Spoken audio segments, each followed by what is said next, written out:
Shalom saudara yang dikasihi Tuhan, kita bersyukur hari ini diberikan kesempatan yang baru untuk mendengarkan firman-Nya. Oleh karena itu jangan sia-siakan hari ini, fokus dan dengarkanlah firman Tuhan, mintalah pertolongan supaya kita memahami apa yang Tuhan inginkan hari ini. Oleh karena itu sebelum kita mempelajarinya, marilah kita berdoa. Bapa di dalam surga, kami bersyukur untuk kasih setia, pertolongan-Mu dan belas kasihan yang tiada hentinya bagi hidup kami. Kami tahu bahwa sebenarnya kami tidak layak, tetapi anugerah-Mu memberikan kami kelayakan itu. Kami adalah orang-orang berdosa, tetapi melalui pengorbanan Yesus Kristus, kini kami telah dibenarkan dan kami menjadi orang-orang yang suci di hadapan Allah. Oleh karena itu, belajar firman-Mu hari ini merupakan kesukaan kami. Oleh karena itu, tuntunlah kami Tuhan. Dalam nama Yesus, amin. Firman Tuhan hari ini diambil dari Matius pasal yang ke-5, ayat yang ke-8. Berbahagialah orang yang suci hatinya, karena mereka akan melihat Allah. Ketika kita mengingat kisah banyak cerita di dalam Perjanjian Lama, di sana dikatakan bahwa setiap orang yang melihat Allah, mereka akan terbakar. Atau dengan kata lain, tidak ada yang dapat melihat Allah, karena Allah itu begitu suci, begitu agung, begitu kudus, sehingga tidak akan ada satu orang pun manusia yang bisa melihat Dia secara langsung. Dan kita juga mengingat bagaimana Tuhan memerintahkan bahwa tidak semua imam bisa masuk ke dalam ruang maha kudus. Hanya imam-imam besar yang dipilih oleh Tuhan. Dan itu pun adalah mereka yang benar-benar telah bersih di hadapan Tuhan. Sehingga mereka tidak ditemukan bersalah dan akhirnya mati di hadapan Tuhan. Jikalau demikian, dikatakan siapakah orang yang suci itu? Siapakah orang yang berbahagia itu? Pada dasarnya tidak ada seorang pun manusia yang tidak berdosa. Kita semua penuh dengan dosa. Tetapi bagaimana mungkin Yesus berkata berbahagialah orang yang suci hatinya? Apa maksud Yesus? Ketika kita berbicara mengenai hati, maka kita sedang berbicara mengenai keseluruhan hidup seseorang. Karena hati seseoranglah yang menggerakkan seseorang itu untuk bertindak. Apa yang ada dalam hati seseorang, itu akan terlihat dari cara dia bertindak sehari-hari. Oleh karena itu, Tuhan tidak sedang berbicara mengenai perbuatan manusia. Oleh karena itu, Yesus sekarang sedang mengkontraskan atau membandingkan apa yang biasa dilakukan oleh bangsa Israel.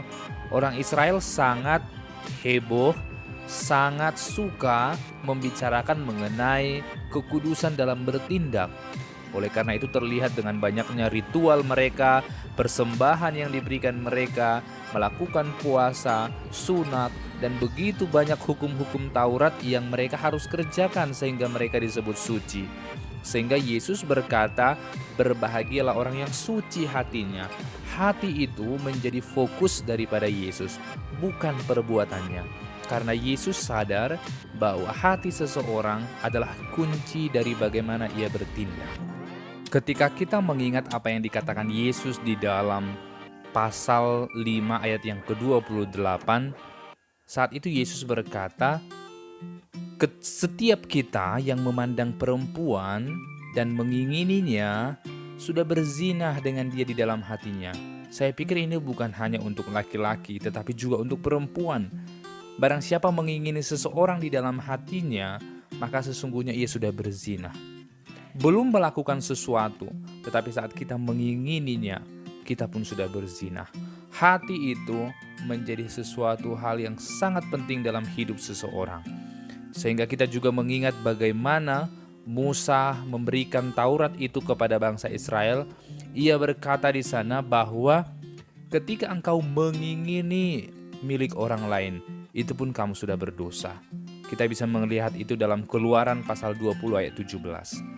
Dan ketika kita melihat kembali apa yang dikatakan oleh pemazmur di dalam Mazmur pasal yang ke-19 ayat yang ke-15, dikatakan di sana, mudah-mudahan engkau berkenan akan ucapan mulutku dan renungan hatiku, ya Tuhan.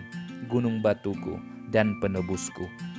Oleh karena itu kita harus setiap hari memeriksa hati kita, apakah kita memiliki motivasi yang benar, tindakan yang benar lewat apa yang sedang kita pendam di dalam hati. Apakah kita sedang menaruh dendam kepada orang lain? Atau apakah kita menyembah Tuhan karena kita mengingini sesuatu?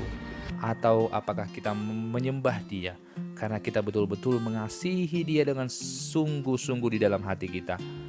Maka orang yang suci hatinya adalah mereka yang telah ditebus oleh Yesus Kristus dan setiap hari menyelidiki hatinya dan setiap hari memperbaiki apa yang ada dalam dirinya. Setiap hari berkata kepada Tuhan, Tuhan selidikilah hatiku. Tuhan bangunkanlah hatiku yang sedang tidur. Tuhan ampunilah hatiku yang sedang rusak. Oleh karena itu tidak ada yang suci hidupnya. Tidak ada orang yang kudus dan tidak ada seorang pun yang bisa melihat Tuhan. Tetapi Yesus berkata, orang yang suci hatinya akan dapat melihat Tuhan. Maka saat ini kita sudah percaya kepada Yesus Kristus yang telah mengampuni kita dan telah menyucikan kita.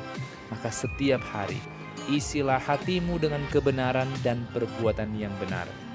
Isilah hatimu dengan firman-Nya, sehingga setiap hari hatimu itu akan dibersihkan dan semakin hari engkau akan berbahagia karena engkau akan melihat Tuhan. Amin. Bapa di dalam surga, kami orang yang berdosa dan tidak akan pernah bisa melihat Engkau, tetapi Engkau telah menguduskan kami. Teruslah kuduskan kami ya Bapa, melalui Roh-Mu yang kudus, dalam nama Yesus. Amin.